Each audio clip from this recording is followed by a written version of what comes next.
It takes a little bit to for it to Ooh, you sink should in. put on some music. Something fancy.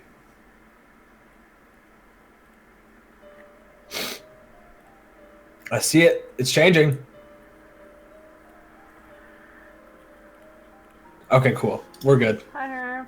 Um, Hi, everybody. Welcome to Dungeon Crawl, where Snicket and Chris, talk about world building and yeah, mostly that world building. woo, world building. World building for role play games or D&D or even for your own stories and books and whatnot. I think it kind of works for all mediums of any kind of trying to create some kind of living, breathing world from the ground up. Herm sees a stream, so he can confirm. Okay, so we are live. Awesome. So yeah, the topics for today is world building, which is something that is near and dear to my heart, as I think any of my players can attest. I am a big fan of building up your world to give your players a very believable setting in which to roleplay in. And that's not to say that that any D&D game requires world building either. I mean, you can easily do a series of events and not require intricate world building, but there's something about it that can bring out something in your players. An example I always go back to is one of our Wednesday game that Snicket runs. Charles has a character whose name is Connor, and he is from this country in the center called Tauren, which is like a Viking continent, basically. And they in game we kind of came up with this sort of saying that the way that Taurens greet people is by kicking open the door, because that's what Connor always does. He'd like to kick open doors. And I think that becoming in the world a saying that has been perpetuated uh, is there. It adds some sort of extra flavor to it that makes it feel even more real and even more like a real place rather than just somewhere that you're visiting in your imagination.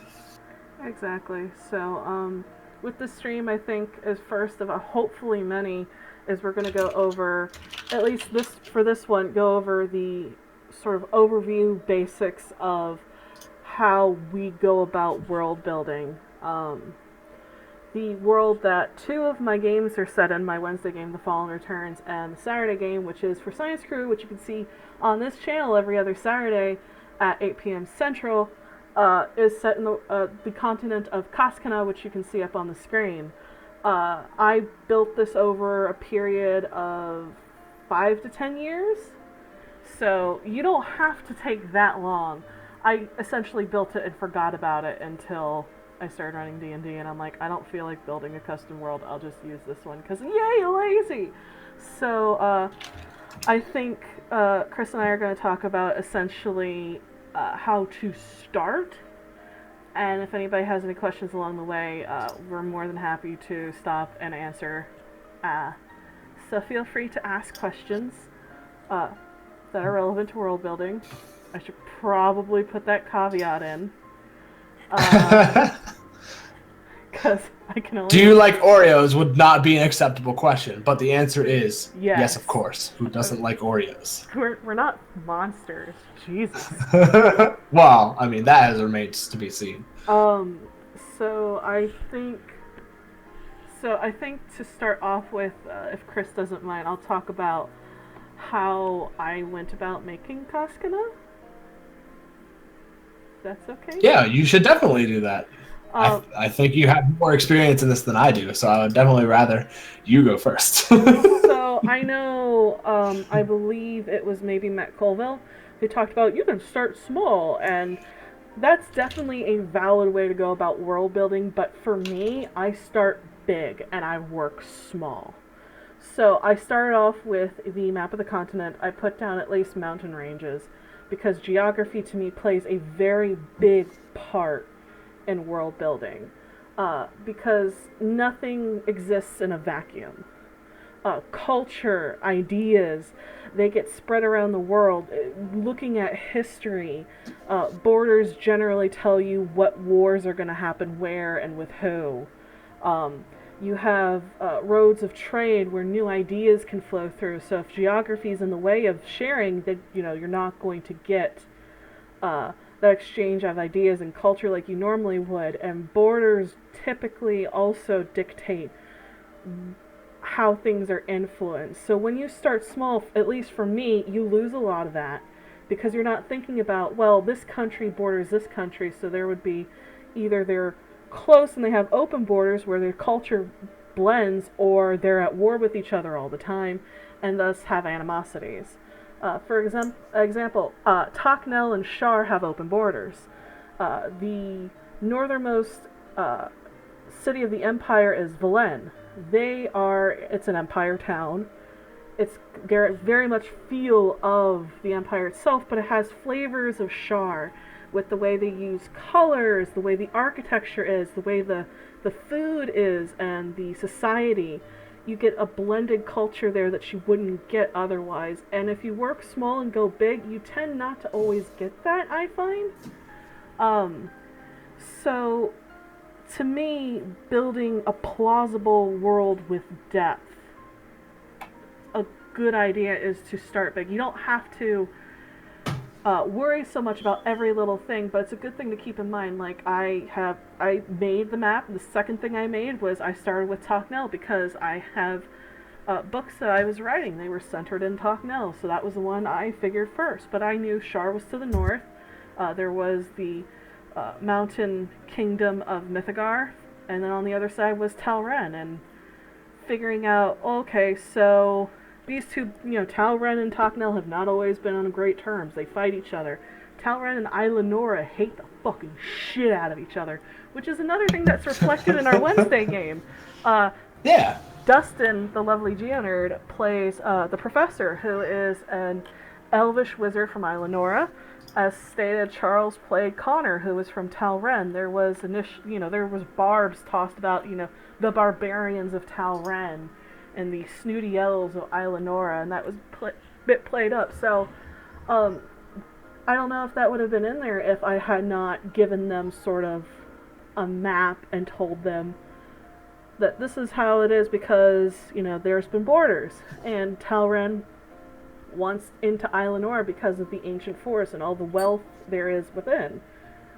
So, having a... And along that, sorry, I don't mean to interrupt you, just Nick, but as well as that, like, one of the things that happened while we were in Velen, which is the border town between Shar and Tocnell, I know that Snicket gave this a sort of throwaway line about how Talren was in turmoil because the High King was sick and dying, and the clans were all vying for who would take his place.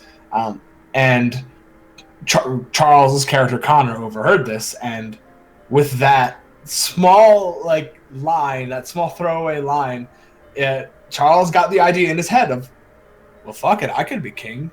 And then thus we went on this amazing arc of redeeming his clan and fighting off these frost giants that had destroyed his hometown, his village, bringing the people together, uniting the clans under one king as Connor. And without the world building, I don't think that the fierceness of loyalty to a country is something that would have happened, and that made it so interesting. It even affected my character, who wasn't originally from Talren, but had been there before and many times, and really affected him to the point of he would serve Connor and this king because he believed in Talren and believed in the king. And it makes some really interesting role playing and makes you feel really connected to the world and the land and even your fellow players. Agreed. It's something that adds depth and plausibility, because when you're playing games like Dungeons & Dragons or things like GURPS or World of Darkness or Pathfinder, what you want is you want your players to be able to suspend their disbelief. They're no longer on the planet Earth or wherever you are putting them.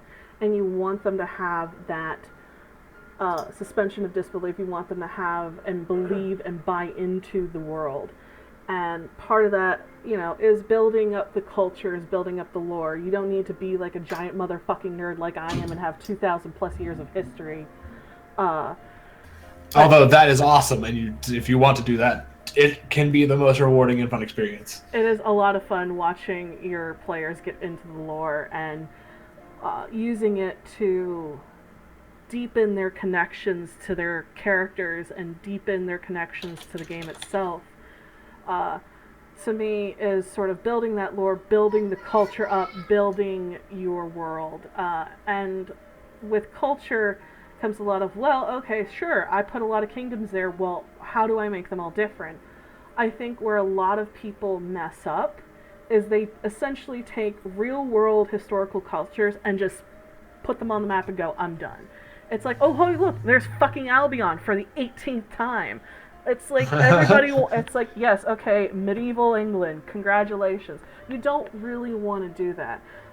It's a lot more work, but to me it's a lot more rewarding if you get inspired by cultures. Like the Empire of Tocnel, I was inspired in part by the Byzantine Empire. So I use that as flavors, but I twisted and built and tweaked with history to make something new and exciting. Talren is based off of Anglo-Saxon England, but a little bit more Viking-esque, tossing in a little bit more of the Norse in there. So it's this amalgamation, and then I put a fantasy twist on everything, and then I added other things like clans of Talren that are closer to Isla Nora. Some of them have a virulent hatred of elves. Others are a little bit more tolerant because they interact with them a bit more. Some of them have dabbled in magic. The Hexblades, for instance, are the only magical clan in all of Talren. They are based off of the Blade Singers, where one of the Hexblades long ago was taught the ancient art of blade singing. So now all of them, instead of being Eldritch Knights, are blade singers. So they're still wizards, but they're martial.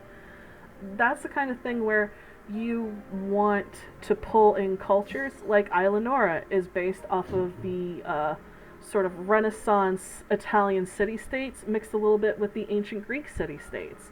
Each one is independent on its own with its own different flavor. For example, and what I thought was really cool is Dustin, again, added Valendaral, which is an elvish city-state, very much feels like ancient Venice,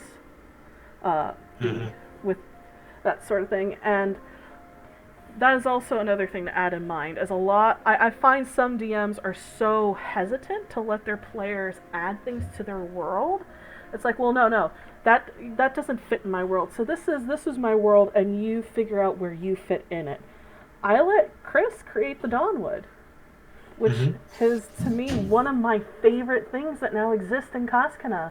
It didn't exist in there before the game, but now it is. It's this beautiful bit of holy forest where Pelor's grace is made manifest on the planet, and it's wonderful. And like I said, Dustin made Valendaral, and it's fantastic. And a lot of the times my players come to me with ideas about how they see their little corner of the world where their PC's from, and I use that to flavor and build. So even if it's not quite exactly what I had in mind, I'm like, this is a great idea. Your world should also evolve.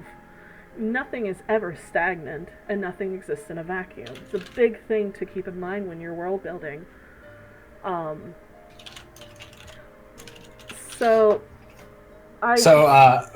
wanted to point out that Herm had one good point and also something I think we could get a question out of, and another question. The question that I wanted to point out was, he said, what's the unnamed country in the southeast? Plot point mystery? Left blank purposefully? And then I did a little face. It is left blank purposefully because it is the land that should not be. My players in the Wednesday game already know. When I made this map, they weren't really they didn't have too much information about it. It is land called Vyanoth. It is completely sealed off from the rest of the continent. There are megaliths standing maybe half a mile tall, and certain is sort of a line all around it, sealing the land in because there's something truly evil there that should not be allowed to be out. And because they didn't want anybody to go there and unleash them, it has essentially been declared a wasteland, and people forgot there was even a country there. So, yeah, there's nothing there. There's no country. I waved my hand and realized that nobody could fucking see it because I'm not on my mobile. And the other point that her made was, how do you manage both keeping the structure of the world intact and not like breaking it and making it not make sense versus like with the malleability of character action. So like how do you make it so that someone doesn't break the structure of your world by doing things? Well, there comes a point, like, as a DM, you don't let your players do absolutely everything that comes to their mind. You're not going to let them, like, nuke the world. They can try. But, I typically almost let my players do absolutely anything they want. Like Chris said, Charles became King of Talran, which is nothing I ever decided was a thing. I had not set out to have this epic quest for the party to have one of their own crowned so that they may have an army to wage war. But at the same time, it is a bit of work keeping everything relatively intact. But again, I consider it a living, breathing world. So when Talran raised an army, they had to deal with the fact that Ilanora was like, excuse the fuck out of me? Last time you raised an army, they tried to take over, which, you know, Dustin's character, the professor, is like, no, everyone, and managed to work it out. And then they made it over to Shar, where they had to play diplomacy in order not to start an international incident. It is a lot of work, but it's hard making sure that they don't break it. But for me, I made my world to withstand that kind of thing. It's keeping the big picture while letting them run around. I'm like, okay, cool. But then again, I know and love my players, and I have absolute trust in them, and they have never done anything which has broken my world. So I don't have experience with players who try to break a world yet. I will let you know. Fair enough. I will let you know if I run into that, but mostly this is as long as it doesn't completely run contradictory to what I have down, I'm generally, chill with whatever they got in mind. Like, let's make the Dawnwood, or let's become King of Talran, or let's go to Geist. Let's go to Mythgar and spend, like, most of Talran's treasury on buying up all the mercenary companies so that we can ride up through Takno and into Shar and come at it from two different directions. Yeah, Connor's going to be super fucking happy when he finally gets back to the capital of Talran, and the Chancellor is like, so we need to talk about the state of the fucking treasury.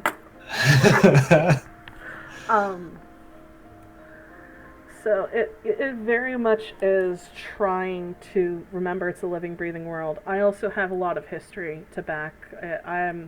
Like I said, I have 2,000 years of history with this continent that I have generally mapped out that I can pull upon. Like, there is the era of the Glorious Empire, which happened about 1,000 years ago. There's only bits and pieces of it still left, unless you're in Persephone, where the tieflings are, and then they may have airships already. So, how, for you, because, like, I'm sure some people probably looking at, like, this awesome, huge world that you've created might be, like, a little daunted by it, especially the fact that you have 2,000 years that you can pull upon. Like, how do you... How small and detailed should you plan to be on a mass scale? So, like, this is a Herm question. How, like, do you have vague capitals, a couple of major places, and then let things expand?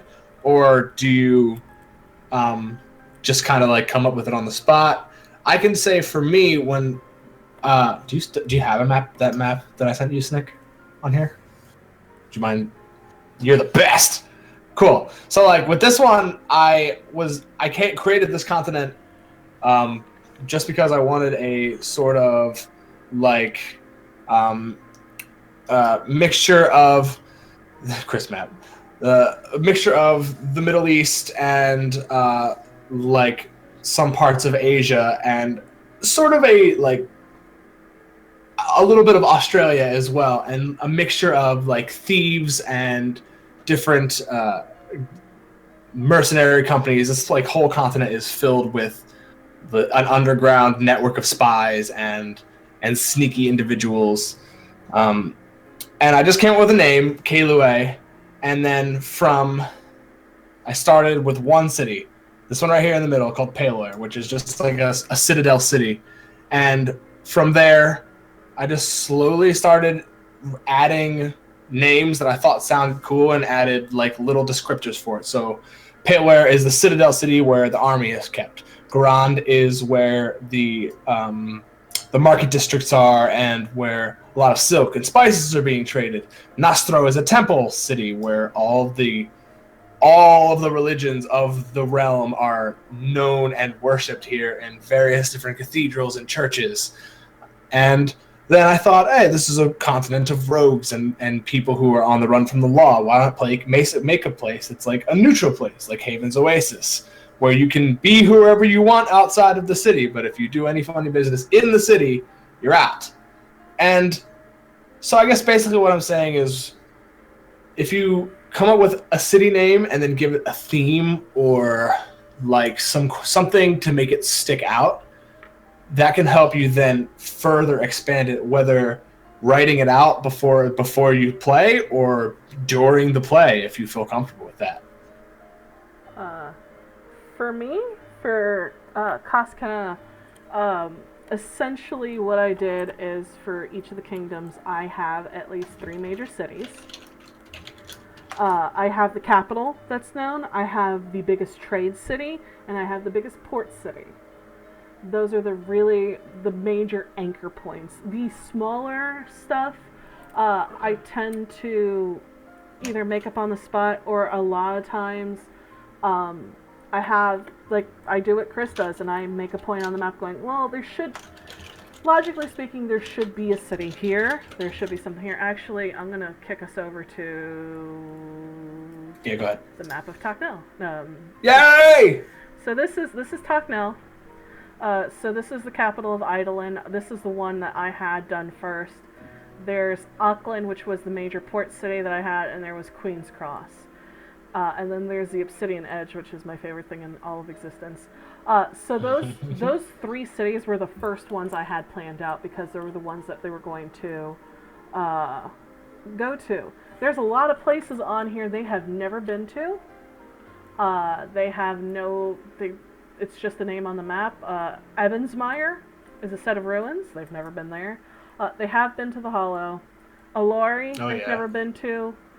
Dale's End is also someplace they haven't been to. Shaolin was made by Mike, MD Film Dog. So I love Shaolin. That is another player addition to my world. It wasn't there before, but I'm like, okay, this is cool. I know exactly where I can fit it. And I matched the lore to it and to what Mike had envisioned because it wasn't breaking. Essentially what ended up happening is it was an independent elvish kingdom that was taken over by the Empire, but they became a vassal state and a protectorate instead of just being straight absorbed in. So they're able to function generally independently, but if the Empire ever goes, we need things, they give it to them. So I guess there are certain points that I have planned out ahead of time, but other times I'm just like, yeah, you're in the city of Fartbender, and it's really gassy and horrible because it's on the edge of the swamp of horrible stenches. So there's some planning, not a lot. I don't go too in the depth. I do basic things unless I know for a fact that the players are going to spend an inordinate amount of time there, in which case then I'm like, alright, going to spend like a good couple hours plotting out the way the city works, that sort of thing. But for the most part, most players I find don't do a metric ton of exploring a city, so I make sure I just have just enough flavor text there to sustain it, and if they want to go into detail, then usually I'm like, okay, well, logically speaking. So it's something I want something I want to point out, and then I also have another Herm question after this, is that while we're looking at this map, this is like where we started in. Yes, we do love you, Herm. This is where we started in our Wednesday game, and I can tell you in Queen's Cross, for example, we were ambushed by demons, and then afterwards, one of our players, somebody that Charles was playing before, a Revenant, before he switched to Connor, chased down some people in his past and tortured them for information. And then after that, we went to Auckland, and in Auckland there is a there is a Gil. There is a wood elf named Gil who works at the Green Hollow Trading Company who gave us a letter to deliver to some woman in Queen's Cross who basically is in love with him, and he was trying to just pawn us off on him so that he didn't have to go there. And I remember all of these details so incredibly well, and even like where they were, and it's like I have these memories of this city and people and places that don't actually exist in the real world. And I think that kind of speaks to how good Snicket is as a DM, and also how good she is at world building, because you make memories of these places, and you remember, and you reference them in character. And there's something really special about that, and I think that's why our Wednesday game is so has gone so well, and has been probably one of the greatest experiences of my life, at least in D&D, and being awesome. So yeah, I think that's something that I am trying to do and trying to replicate, because Snicket rules. No. So Herm's question was, how do you organize map notes, town quick notes about things, text file, Google Notes? I have a very all my 15 gigabytes of Google Drive are completely used up, because it's like a crazy wiki dive of my world. I have 3 continents that are each a folder that you can click, and then you click into cities, and then I have here. I'm just going to find a random one. One of the ones that I used was a city called Astle, and I started off with brief history, and it's underlined. It has a human port settlement. I have the government, and then districts, and like kind of what resides in each district. There's the barracks. There's a platform that's dedicated to shopping district, and then there's one to the temples, to the gods. I think using Google Drive is what I tend to do. It helps me keep organized, and I can just be like, okay, we're in this continent, and we're in this city, and we're in this part of the city. And I can just keep clicking. And that's also because I mostly play D&D with a computer, on a computer with Roll20 or something. As far as doing it in person, I think writing quick little notes in a notebook, just like keywords of what the theme is, what the environment and the temperament of the city is. Is it a place that is wealthy and successful and all the residents are happy, or is it more like a place where there is a lot of bigotry and hatred and disease? And I think making like little notes like that can really help you start to build a good foundation. I am the worst person to ask about this question because of how fucking nerdy I am. Generally speaking, all of my notes for this world are handwritten in a notebook because, like I said, I did this ages ago. But for me, with stuff like I have Tocnell, I write down what the economy is. Their economy is based off of magic items. What their education system is, what their government is, what their military is like, what society's made up of, like what percentage, what their judicial branch is, their kind of the foreign relations, their race relations, what kind of resources they offer, that sort of thing. And then when I do cities, I do like little flavor text like Eidolon, the capital, huge imperial palace at the center with the giant tower of Arcana that's sitting on its own small island. A huge city, lots of winding road, imperial golds and blues. it sits on a lake, so that's the kind of thing I have. But if you want something, I'm actually going to. I was going to. Oh, look! Everyone can see my Google Doc folder. Behold all the porn that's not actually there. What? Aww. I was excited. So, so here are the NPCs that I have. I have, this is for the disappearance of Fiona. So, as you can tell, I have the main antagonist, minor antagonist, which, no, I'm not showing those because that's secrets.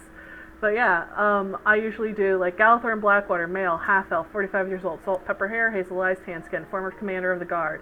Stepped down when the Lady of Fiona gave him orders he didn't want to fulfill. Instead, he's been running in the shadows, working with informants on the inside to protect and to move those next to be taken as sacrifices. You don't need to me too much, but then again, as a DM, I love improv. To me, I don't plan too much out. I have vague ideas, and like that's how I run my antagonists. Is I don't have, like, I have a very vague idea of how things are going to go, but everything runs off of the antagonist and what the players do, which is why I don't get, I don't spend like 8 to 10 hours a week planning a single session, because I don't know what's going to happen. That's up to my players. The antagonist will react to whatever the players do and go, okay, well, this is what they're doing, this is where they're at. Do they know? Okay, well, what are they going to do to stop this, or are they going to let it happen? And what major NPCs will do, like Fioriel, who is one of my favorites, what she does in response to what's going on, because she is a force of good in the world. She is on good terms with the party, and she's out there trying to help them because the great evil in this world needs to be stopped. And whatever she can do to see that done, she will do. So she's currently out there doing things. Which is, again, why I love having the big world picture. Because that way I know that while, say, right now they're in Geist. They're off looking at and following some lanes up. Fioriel is in Tokno at the moment, talking with the Empress, trying to figure out some things. I almost gave away information. Yeah, be careful. I gotta be careful because Chris fucking plays in that game and I can't give away all my secrets. Not to mention, no spoilers. Kyle is also home sitting behind me and I don't want him to find out what I'm doing either. But hi, Kyle! He says he wouldn't metagame. But yeah, to me, a good foundation for a game is having a good world to work from, because if your world is solid, there's a lot less work you have to do. Because I know a lot of people, to me, it's like, oh, well, if you're only running, you're only doing a small adventure, they're going to be based off of this backwater town. I'm like, well, that's all good, but then when they go to move on, you have to then build the capital, and then, well, what's the kingdom like? And then do the kingdoms have allies? At that point, you're now trying to run ahead of your party to make sure that the world is there. It's like you're building the bridge as they walk. And to me, I don't like doing that.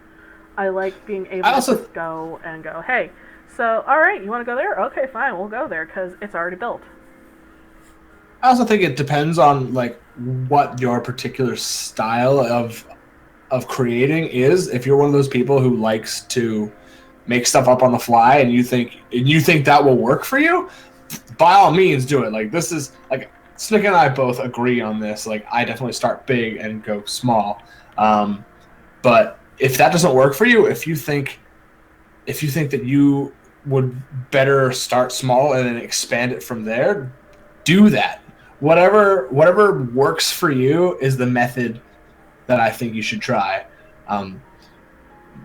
Just keeping in mind the things that Snicket was saying about the culture around, and just give those, maybe not write them down, or just give them a thought, some kind of visit it in your head before you write it down, and figure it out for yourself. For me, like, my first world building experience is when I used to write like RPGs on forums, without stats or rolling or anything. It was just people writing stories together, and my world started from that, and it really, literally was just as simple as the elves were on the far east coast, and then directly to the west of them were the dwarves, directly to the west of them were the humans, and then to the south were giant eagles, and then the people had to go across the continent. And from that, I spawned the first continent in my world, and with minor adjustments in placing things, I had a decent structure, and that helped me then zoom in and tweak those finer details to get that kind of feel that I was looking for. Yeah, and I'm with Chris. It's whatever works for you. A lot of times, and this is what pisses me off a lot about a lot of GM tips and writing tips, is they insinuate this is the truth, this is how you're supposed to do things. That's not true. Different things work for different people, and if this part, if some of this works for you, fantastic. I'm glad. I want to be able to help you. If you're like, well, this doesn't work for me, that's cool too. And you can also pick and choose what bits and pieces of advice work for you, because not everybody is the same. Not everybody's going to go about things the same way, which is why when someone tells you this is the absolute way you have to do it, it's not true. And like, it's not true. For me, my world started as a base for my novel writing, because I wanted to have a solid foundation to work from when I made these stories. That way I could go and look and go, okay, so this is what this is like, so I know when they go here, this is going to happen. I like having cornerstones of the world in which to build beautiful buildings and stuff like that, to use kind of an architectural metaphor. But that may not work for you. You may want to start small and then go big. And that's okay if you want to start with a seed and then let it grow. Either grow wild or use a trellis to kind of shape how it, grows. But to me, the biggest piece of advice I can give is to always be aware of what you're building in relations to everything else. To me, the depth, the lore, that's what a lot of players really like, because it gives them a foundation to anchor their character to. Because if it's just some, oh yeah, welcome to Albion and blah blah blah blah blah blah blah, here's a town and I don't know what the fuck it looks like, I don't fucking care, you guys are gonna go fight a dragon anyway. It's like, that's great for one-shots. For campaigns, you want them to believe, you want them, that's like why, we love D&D, is because it takes us someplace. For a couple hours when we play, we're not ourselves, we're our characters, and it's wonderful. And it's hard to do that, at least for me, when I don't feel attached or feel like the world is real. At that point, it doesn't even feel like I'm playing a video game. And that's Chris going to make sure that the door is shut. But yeah, I think that's actually a good segue into Anton's question, which I think is a really good question, is how much world building do you do for one-shots? For me, it's usually just one Google Doc page. I have, wherever they are, if it's a city, I'll come up with, like I said before, what the flavor it is, like what the environment's like, what the temperament is like of the people. Is it generally made up of humans, elves, dwarves, or if it's a mix of all different types of races? And then I'll have like maybe 4 to 8 NPCs that I'll list out in the document, who each have a name, a race, if they have a class, what that class would be, fears and wants, and if any relevant information to the quest that your heroes are going on. I add that little snippet in there as well. It usually only takes up about a page for me. To me, it depends. A lot of times, I'll set one-shots in this world because I already have it built out and I'm a lazy bitch. But if I am doing something that's kind of nebulous, like if I'm setting it in a random town that I'm just building for the sake of using it for a one-shot, I do Magic Shop and I make sure I know exactly what the fuck is in the magic shop. That way people don't go, I want this, and I'm scrolling through the same magic prices going, oh, fuck, how much does this cost? Do they even have it? It's a fucking legendary item. They're level 3, what the fuck? I major NPCs, any minor NPCs, I improv because it's a one shot. I don't really need to know if Johnny Rotten needs to, mesh continuously with everything else. But I always have just enough to build off of if needed. Like, I don't, as I've said, I'm lazy. I prefer to do the most minimum amount of work for the most amount of payoff. So that's why I did a lot of this, is because I have a foundation, and I'm like, alright, so you're in the city of Olori. It is a tiny little, it's on the side of the road in between Ithion and Queen's Cross. It's a place where a lot of travelers tend to stay. It's, typically small and quiet, and there's a lot of farmers. There's only a couple taverns. There's a hole in a wall. See, I'm just making this all off the top of my fucking head. I don't know shit about Olori. I've never been there, never listed anything for it. I don't know what the fuck it is, and please don't quote me on this one if you guys ever fucking go there, because I'm not going to remember this shit. I'm going to. We're going to specifically go there and just be like, hey, what was the thing that you said on that stream that we did one time? Thanks, darling. So like I said, I give basic flavor text, and then if need be, build from there. But if you're not good at improv, which I know is not a strong suit for a lot of people, they don't feel comfortable doing it, at that point I build it up a little bit more. I'd have NPC names, what they look like, how old they are, that sort of thing, what relevant information they have. That way you can feel comfortable in the moment. But I would also be wary of not putting too much. That way you're not spending half your time, oh shit, what the fuck was that guy's name? What the hell? Does he have a daughter? I don't know. Jesus, just going through your papers, looking for all your notes. So it's very difficult to strike the balance between too much and not enough. But, it's all about finding your comfort zone. I have enough, I can ad-lib if needed, but this is pretty good. Like, if you can't remember dialogue lines and you want to make sure that an NPC says the right thing at the right time, you can write it out. Mercer does that. I do that. Yeah, Mercer puts up his notes. He gives what NPCs know what sort of different points they can find the same information, that sort of thing. It's, again, different strokes for different folks, whatever works for you. Because in the end, this is your game, this is your world. You should be comfortable, you should be happy in it. And if you're not comfortable and you're not happy, your players aren't going to be happy. So it is definitely all about finding that happy place where you're like, this is my world. And it gives you like this feeling of joy that this is your world. And nothing makes me happier than seeing my players interact with the world and get excited over what they find and watching them fall into character and just interact with everything. Like I said, they just went to Geist and discovered what Geist truly is and what is really there, and everybody's reactions was amazing. And it was reveal of the world, reveal of lore. There was this sort of plausibility to it now. It's, holy shit, this is like, they were fully in it, believing it was real, and that's what you want in a D&D game. Also, there were evil plants that almost killed us. You lived. Barely. It was fun, though. It was fun, though. So,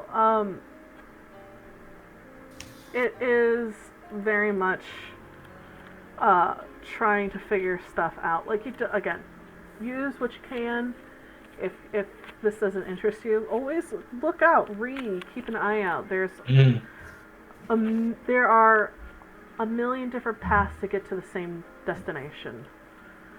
To me, like I said, I start big. I make Kaskana. I name the kingdoms.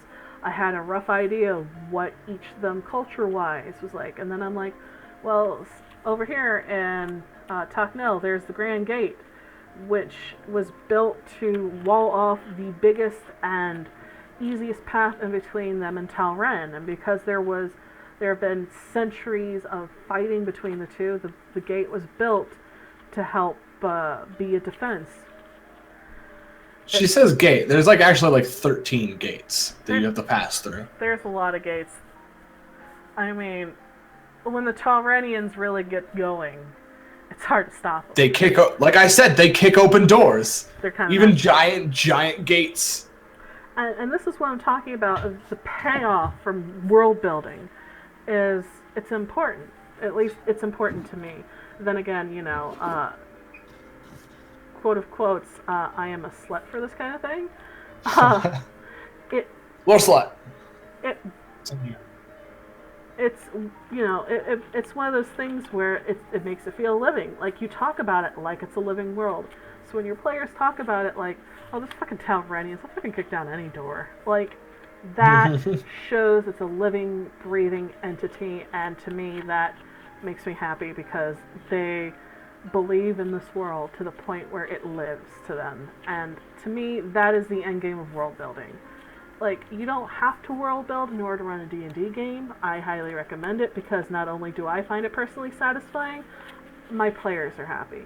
And as a DM, that is my goal, for my players to be happy and to have fun. So, again, you don't have to go about it as hardcore as I have. You don't need 2,000 years of history. You don't need to figure out ancient empires rising and falling. You don't need all that stuff. I think it's cool, and I would highly recommend trying it sometimes, if only to see how you feel about it, because it's fun to drop little hints of that sort of thing. Like the Hollow, which is one of the really neat places in the Empire. 750 years ago, the invading army of Talren came by and dropped the magical equivalent of a nuke. And it's completely tainted the entire ruins. If you walk there, hands will come out of the ground to grab at you. Super gross. And to me, you get, as they were going through, I was describing they could see shadows of what was. And to me, it added to the creepy factor. It adds to the overall ambiance because it's not just, a creepy place full of undead. They feel the weight of what was done. They feel the weight of what happened to these people. They can feel it's almost like a living presence you can feel when you enter in. And that echoes of the past. Exactly. To me, that adds and gives weight to my story, to their story, to what's going on.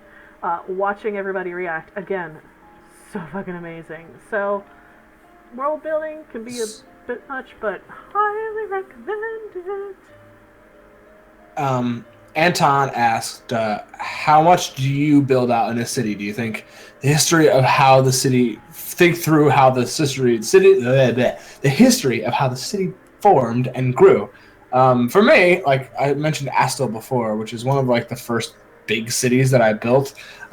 It was thousands and thousands of years ago. There's a huge ancient war between wood elves and the drow, which actually in my world, drow are desert dwellers. They're not underdark dwellers, because I think that's a little more interesting, and I like playing drow, and I think the sunlight sensitivity thing sucks, so I got rid of it, because fuck that shit. But anyway, thousands of years ago, there's this huge war that left the whole continent just bloody and devastated, and the humans were lent a piece of land that they were meant to build ships for the elvish army, because their ships were the greatest in the world at that time.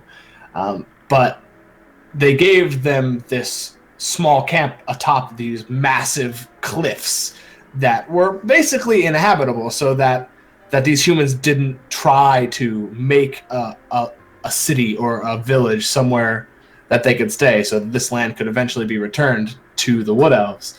But the war got so deadly and bloody that they sort of forgot about that piece of land that they gave the humans, and humans, being the like thick-headed, stubborn individuals that they are, started to build this settlement like along the cliffs of the Durin Cliffs, which are these massive, like think of like the cliffs of Dover, that just straight drop down. And through the help of some deities and some magics, they were able to make these platforms that support themselves with magic and also structurally through the cliffs. And it's known as the Wood Elves bluff, and that was like basically all I wrote for the history of Astle. But it gives you that sort of a vibe of it's a very human city, and it's very much flies in the face of like you say that we can't do this. Well, we're going to anyway because we're that awesome. That's pretty awesome. For me, it depends on the city. Clicking on the Citadel. The Citadel is what it sounds like. It is a Citadel city. Um, it has extremely stunted growth because it has never grown beyond its borders of the walls because, again, it's there as a bastion to be the first thing that invading armies hit on their way out of the Grand Gate. Eidolon, however, is interesting because it was built on an island that was through magic expanded. So I think about over the history. The big one that has a lot is probably Queen's Cross, which started off as a small, sleepy town on a road leading throughout the Empire. But over the years, it's grown. Like there's different rings of circles of walls depending on when it was built and when it expanded. So to me, I don't think too much in depth. I think of I don't plan out like say Queen's Cross is 800 years old. I don't think about all 800 years. I think of overall what would happen, though, if there's any major events, like, say, a war in which it was taken, then I have some changes. For example, Vilaine is a border town next to Char. It has no walls. It doesn't need to. The only place that's ever interacted with them is Char, and they've always been friendly. Char does not have a standing army. They have sort of a royal guard, but if they need to raise an army, they usually hire mercenaries. Otherwise, they use trade to strangle any opponents they wage war with. And because they are a giant trade powerhouse, most people do not engage them in war because their economy just gets fucked up afterwards. So Vilaine has no walls. It's a very open, very friendly city, which is very different from, say, Queen's Cross, which does have actual walls. And then you have Eidolon. Each district has walls, didn't they? Yep. Each district has its own set of walls. Eidolon, for example, has gigantic walls around the island. What would be analogous to the Theodosian walls in Constantinople. It's one of those things where they're used to being sieged, so they have walls. So that's why, again, why I build big, is because Vilaine wouldn't be what it is if I didn't know Char was up there. They probably have walls. They'd probably be like every other, but it's not. So yeah, I know just enough to flavor it, but not enough to, like, strangle it, I guess. I don't do too much in depth because, again, I'm a nerd, but also lazy. Yes, I mean, I feel like that kind of goes without saying. If you're a nerd, I think we tend to have a little bit of a lazy streak in all of us, or humans just in general. But I think we're getting to the last leg of this. So if anybody has any other questions that they would like to ask before we end, or Nick, if you had any other things any last remarks that you wanted to leave off with. Just when you world build, like I said, keep an open mind. Don't wholesale take something. Take bits and pieces that you like. Mix it with other bits and pieces that you like. And always make sure that you build something that makes you happy. Because if you're not happy, your players aren't going to be happy. And it's just, to me, this is one of the most rewarding things I've done is this. Because it's made making a story that much easier because I don't have to worry about the world at large. It's already there. So if my players throw me a curveball out of left field, I'm good to go because everything is generally taken care of, which I think makes for happy players because they don't feel railroaded. Like, I can't tell you how many times my players have gone, we want to go there. And I'm like, Okay, wasn't planning for that, but that's built. All right, let's go. I want to see what you do there. So it really helps, to me at least. Again, this is, in my opinion, take it with a grain of salt.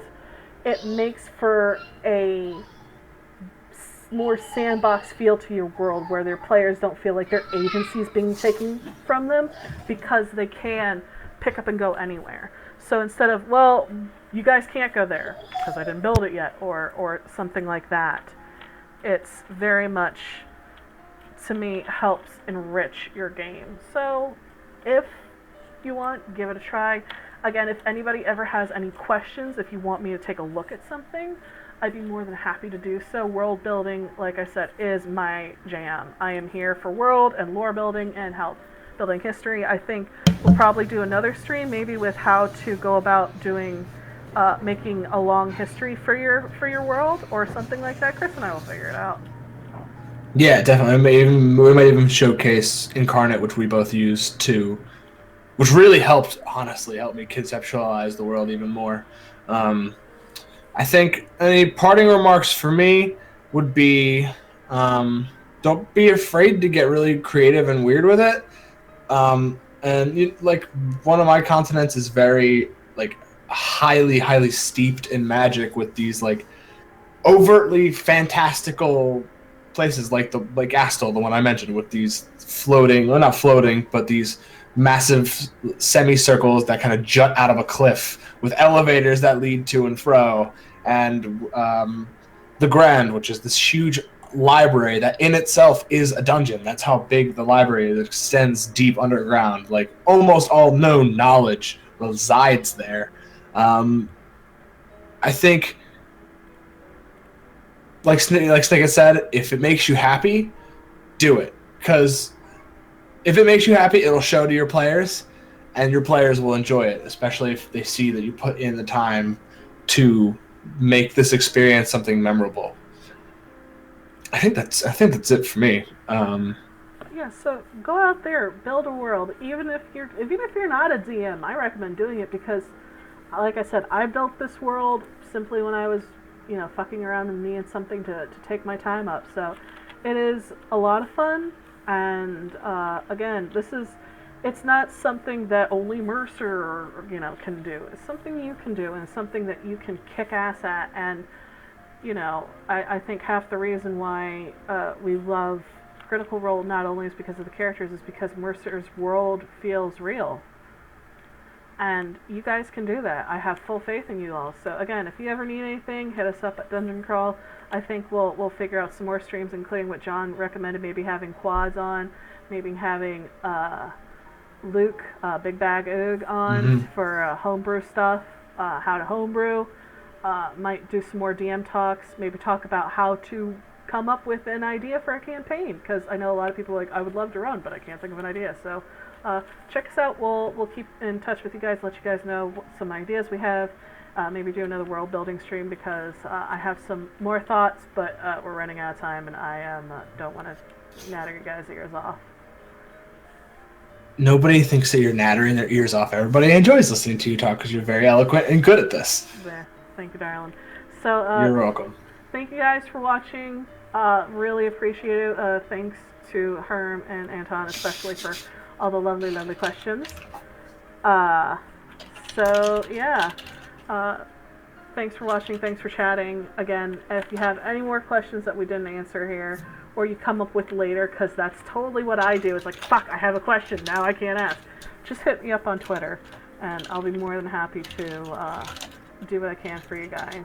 So I think, unless Chris wants to say anything, we'll be good to go.